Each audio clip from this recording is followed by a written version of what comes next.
Assalamualaikum warahmatullahi wabarakatuh. Anak-anakku kelas 8 yang Pak banggakan. Dalam video singkat ini Pak akan berusaha menjelaskan bagaimana tentang satu kepemimpinan khalifah yang bernama Abbasiyah. Jadi setelah periode Rasulullah Muhammad meninggal, kepemimpinan umat Islam dipimpin oleh Khulafaur Rasyidin. Ada Abu Bakar, Umar, Utsman, kemudian Ali. Setelah 4 khalifah ini meninggal, maka dilanjutkan kepemimpinan Islam itu melalui Bani-Bani. Dimulai dari Bani Umayyah, yang kedua adalah Bani Abbasiyah atau dinasti Abbasiyah. Nah, dari mana dinasti Abbasiyah ini diambil? Dinasti Abbasiyah ini dinamakan Abbasiyah mengapa?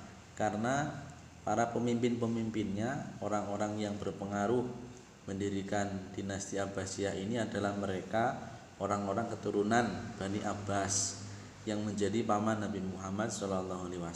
Nah, sehingga orang-orang yang berada di puncak pemimpin dinasti Abbasiyah itu disebutlah sebagai dinasti Abbasiyah. Nah, kira-kira apa yang menjadi keunggulan daripada dinasti Abbasiyah? Dinasti Abbasiyah ini lahir menggantikan dinasti yang sebelumnya, yaitu dinasti Umayyah. Pada dinasti Umayyah ini kebanyakan para pemimpinnya dalam sistem pemerintahannya dibangun dengan cara yang korup, kemudian tidak terlalu maju dalam hal ilmu pengetahuan, kajian pemikiran, dan lain sebagainya.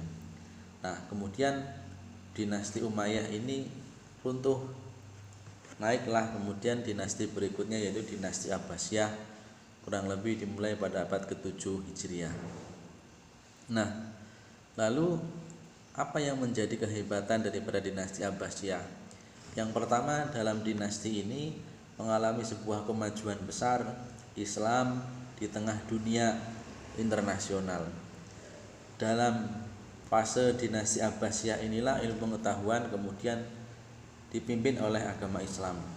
Islam maju dan dikenal sebagai sebagai agama yang canggih, dekat dengan ilmu pengetahuan pada dinasti ini. Ditunjukkan dengan apa? Ditunjukkan dengan majunya ilmu pengetahuan. Orang-orang yang dipimpin oleh dinasti Abbasiyah pada waktu itu, dia berusaha membuat karya-karya. Karyanya berupa apa? Berupa buku. Lalu kemudian karya-karya orang-orang Yunani itu diambil ke dinasti Abbasiyah, kemudian diterjemahkan, sehingga kayalah orang yang hidup pada dinasti Abbasiyah dalam hal pemikiran filsafat, lalu kemudian kajian ilmu pengetahuan yang lain. Nah, ternyata di dalam dinasti Abbasiyah ini dikembangkan yang namanya maktab atau kutab, yaitu perpustakaan dibangun di wilayah-wilayah yang kecil. Masjid tidak hanya dipakai sebagai tempat ibadah, tapi juga sebagai tempat untuk mengajarkan ilmu.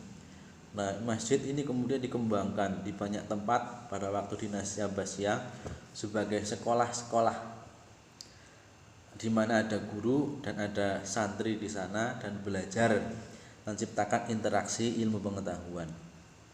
Terus banyak sekali di tempat-tempat itu. Nah, pengetahuan pada saat itu dipimpin oleh dinasti Abbasiyah sangat sekali maju.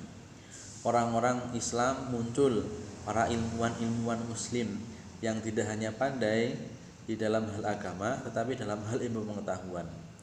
Orang-orang muncul pada saat itu di bidang kedokteran, muncullah ilmuwan muslim. Lalu kemudian di bidang astronomi muncullah kemudian orang-orang muslim. Di bidang seni juga muncul pada saat itu. Nah, Islam dikenal oleh ilmu, dikenal oleh dunia. Kemajuan Islam itu pada saat dipimpin oleh dinasti Abbasiyah.